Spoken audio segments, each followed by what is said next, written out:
Modern love moves fast, faster than our hearts can keep up. We meet more people than ever, yet feel more alone than ever. We crave connection, but our lives are built around distraction. We want depth, but we're conditioned for speed. We want something real, but everything around us feels replaceable.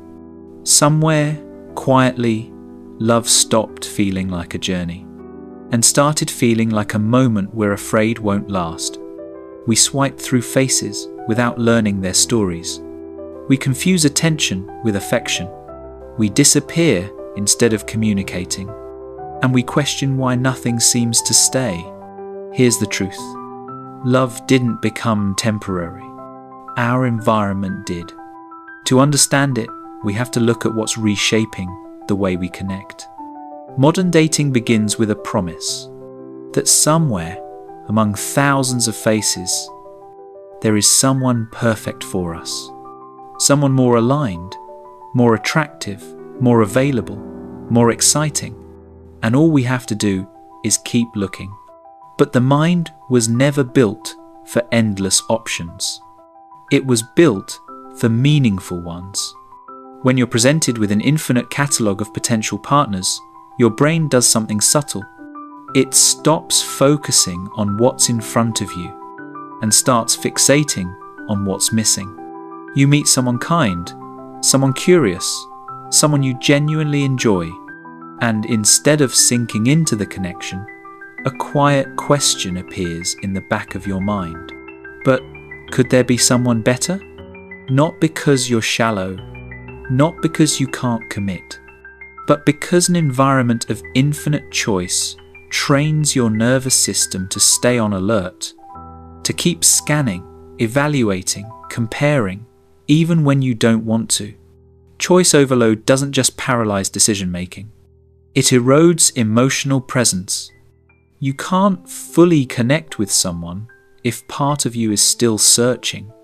That's why so many modern relationships feel like they never take root.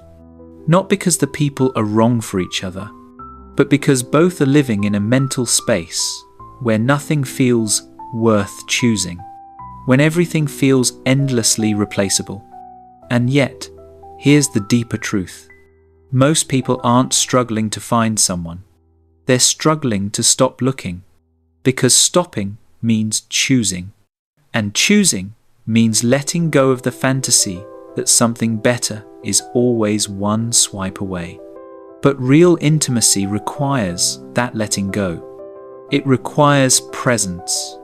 It requires the courage to say, "This is the person I want to understand today, right now." When we stop treating love like a search engine, we make space for it to become what it's meant to be. Something that grows through commitment, not comparison. If infinite choice shapes how we think about love, the dopamine loop shapes how we feel it. Dating apps weren't designed to build connection. They were designed to keep you coming back. Every swipe, every match, every tiny burst of attention, it trains your brain to seek the next hit, not the deeper bond. We don't realize it, but our nervous system is constantly learning. Novelty feels good. Familiarity feels less exciting. And when your reward system is shaped by quick, unpredictable bursts of validation, slow, steady connection can feel strangely muted. Almost like something is wrong when it's actually just calm. This is why so many people say things like, "I don't feel butterflies. It didn't spark immediately. It felt too easy, so I lost interest." Not because the connection was lacking, but because the high wasn't there. Dopamine teaches the brain to crave emotional spikes, not emotional stability. To chase stimulation instead of safety. To attach inconsistently, intensely one moment, disinterested the next. This is how modern dating quietly rewires us. We become conditioned to the feeling of being chosen, not the experience of choosing someone deeply. And when that internal wiring shifts, our expectations shift with it. We start confusing unpredictability with chemistry, chaos with passion, anxiety with excitement, and we pull away from people who offer exactly what our nervous system has forgotten how to recognize: consistency, calm, emotional safety, genuine presence. The truth is, there's nothing wrong with wanting attraction or excitement.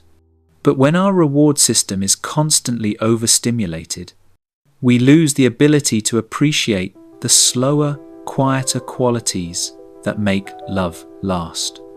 It's not that modern love is dull, it's that we've been trained to feel bored by anything that doesn't overstimulate us. And that misunderstanding is the beginning of so many almost relationships. Ghosting has become one of the most common endings to modern connection, not because people are cruel, but because disappearing has become easier than disappointing. In a world where communication is instant, vulnerability feels heavier. Even small conversations. "I'm not feeling a spark. I don't think we're a match. I'm not ready for something serious," can feel overwhelming.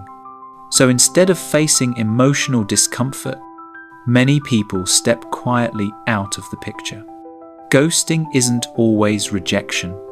Often, it is avoidance, a subconscious way of saying, "I don't know how to have this conversation without hurting someone or exposing myself." Digital communication further blurs the emotional boundary. There's no shared social circle holding you accountable. No face-to-face moment that forces honesty. No space where you see the impact of your absence. So people vanish, quickly, cleanly, quietly, but not because they feel nothing, usually because they feel too much. Some ghost because they fear leading someone on. Some ghost because they panic when things feel real. Some ghost because conflict triggers old wounds. Some ghost because intimacy feels like a threat, not an invitation. And beneath it all lies a deeper truth. Ghosting is often self-protection, disguised as indifference. It's a way to avoid confrontation, vulnerability, emotional responsibility, and the possibility of hurting someone while also revealing something about ourselves. But the cost is high. When people disappear without explanation, they teach us to expect instability. They teach us not to trust connection. They make love feel more fragile than it really is. And in that silence, another wound is created. We learn to question our worth instead of questioning their capacity. Modern love feels temporary, in part because so many endings don't feel like endings. They feel like vanishing points. Hyper-independence is one of the quiet forces shaping modern love. On the surface, it looks strong, confident, self-reliant, but underneath, it often comes from the same place as avoidance, a history of being let down. When closeness once felt unsafe, when vulnerability was met with inconsistency, criticism, or abandonment, the mind learns a simple rule: needing no one is safer than losing someone. And so, entire generations have grown up believing that emotional self-sufficiency is not just noble, but necessary. We build lives that protect us. We rely on ourselves because others weren't reliable. We keep our emotions tidy, controlled, rarely exposed. And we call this being strong. But love requires something different. Love requires letting people in. Love requires softness, the very thing hyper-independence tries to avoid. This creates a painful paradox. We want connection, but connection threatens the structures that once kept us safe. We long to be understood, but the idea of being seen, truly seen, feels terrifying. We crave closeness, yet our instinct is to pull back the moment someone gets too close. Hyperindependence isn't the absence of desire for intimacy.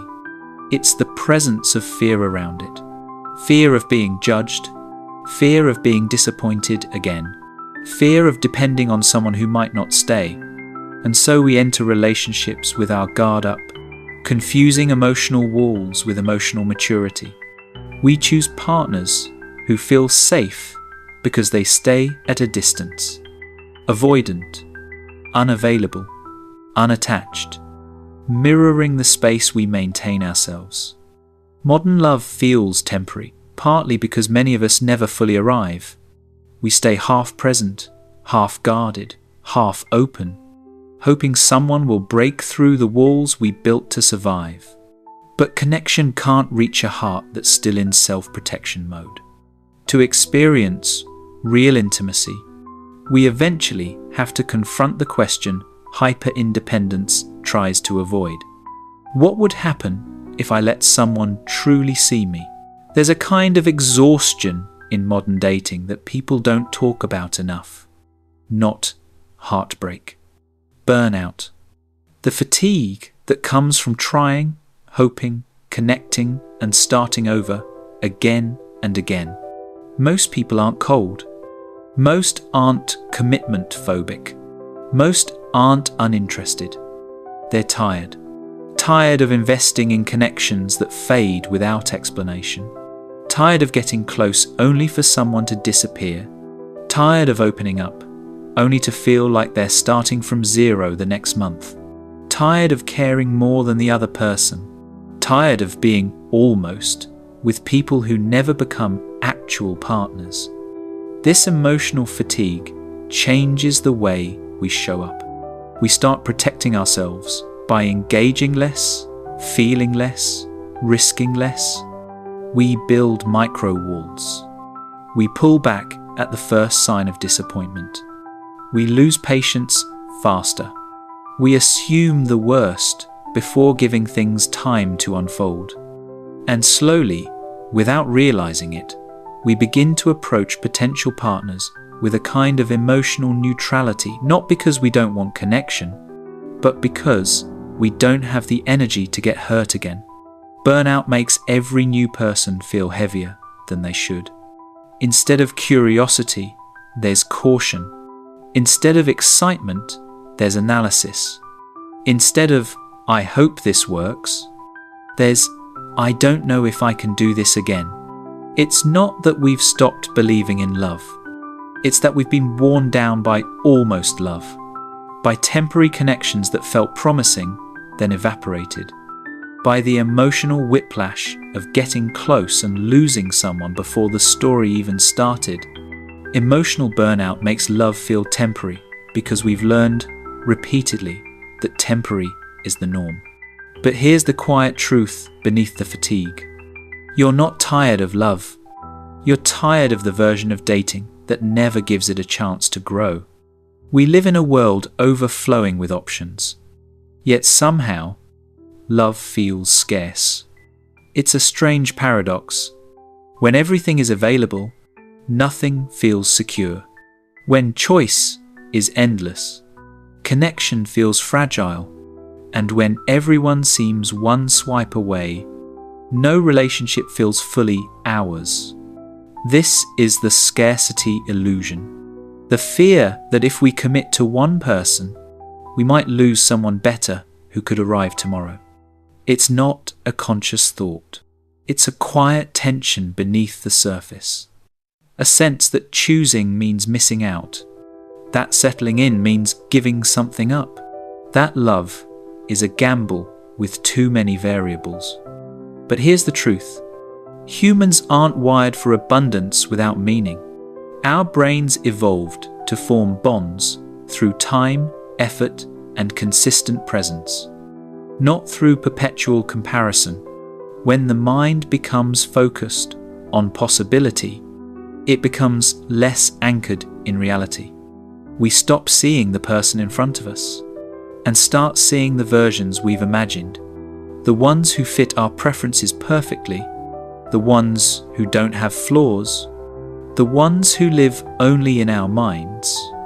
And so modern relationships end before they begin, not because the connection wasn't real, but because fantasy competes with reality, and reality loses. The scarcity illusion creates a subtle fear. What if I choose you, and someone better appears? But the question we rarely ask is just as important. What if I keep searching, and miss the person who was already right here? Love feels temporary today not because the right people don't exist, but because we're afraid that choosing one person means closing every other door. But connection isn't built through endless possibility. It's built through presence, attention, and choosing, not endlessly searching. Only when we stop living in the hypothetical can we start building something real. Modern love hasn't just changed because dating has changed. It's changed because our emotional skill set has weakened. We live in a world that moves faster, demands more, and leaves us with less space to practice the slow, delicate work of intimacy. The skills that once held relationships together, patience, repair, understanding, presence, are becoming rare. We've grown accustomed to quick exits, instant judgments, and minimal effort. We expect compatibility to appear effortlessly, communication to be intuitive, and emotional safety to build itself. But real intimacy isn't naturally occurring. It's learned, it's practiced, it's built through moments that require discomfort, clarity, and vulnerability. Today, those moments often feel foreign. Instead of talking through misunderstandings, we withdraw. Instead of leaning into conflict, we shut down. Instead of expressing our needs, we hope someone will read our silence. Instead of repairing after a rupture, we assume the connection is no longer right. Why? Because these skills are no longer reinforced by our environments. We grew up with fewer long-term role models of conflict resolution. We communicate through screens more than through presence. We're taught to prioritize self-protection over emotional exposure. And we're conditioned to believe that if something is meant for us, it won't require effort. But connection always requires effort. Not exhausting effort, consistent effort. The kind that chooses understanding over assumption, clarity over ambiguity, repair over retreat. Modern love feels temporary partly because many of us enter relationships with a deep desire for intimacy, but without the tools needed to sustain it. And here lies the quiet heartbreak. Most people are capable of love. They're simply out of practice. Love isn't failing us. Our emotional education is. For all the ways modern love feels overwhelming, there is something quietly hopeful beneath it. Love hasn't disappeared.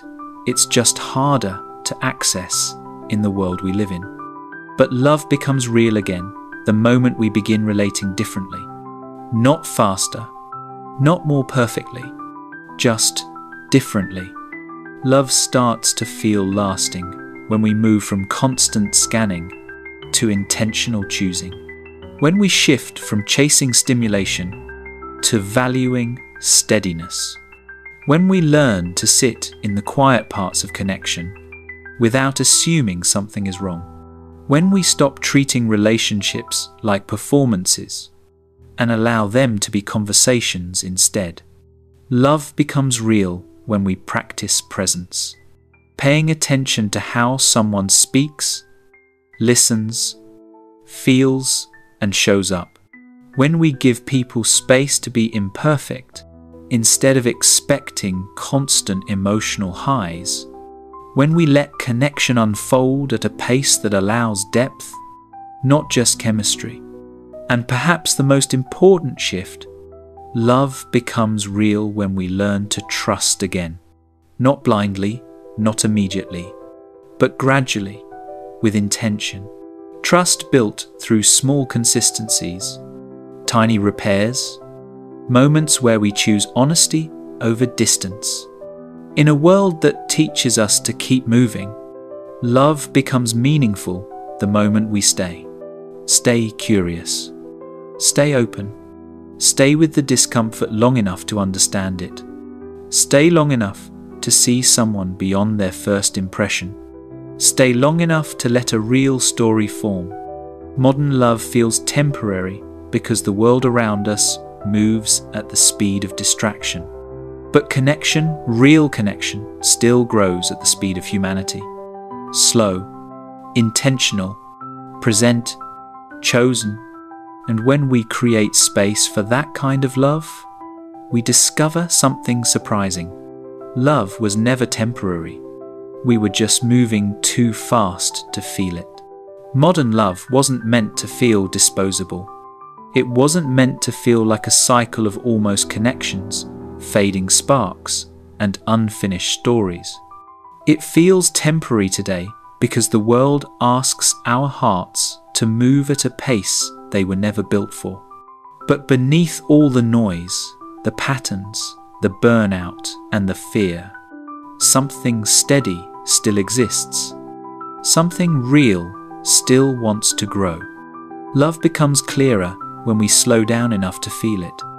When we stop measuring ourselves against endless possibilities and start paying attention to what's right in front of us. When we let ourselves be seen imperfectly, honestly, humanly. When we choose depth over distraction, presence over performance, and connection over comparison. If modern love feels temporary, it's not because we've lost the ability to care. It's because we're learning how to love in a world that constantly pushes us away from ourselves. And maybe the most hopeful truth is this: love hasn't disappeared. It's still here, quiet, patient, waiting for the moments when we finally make space for it again.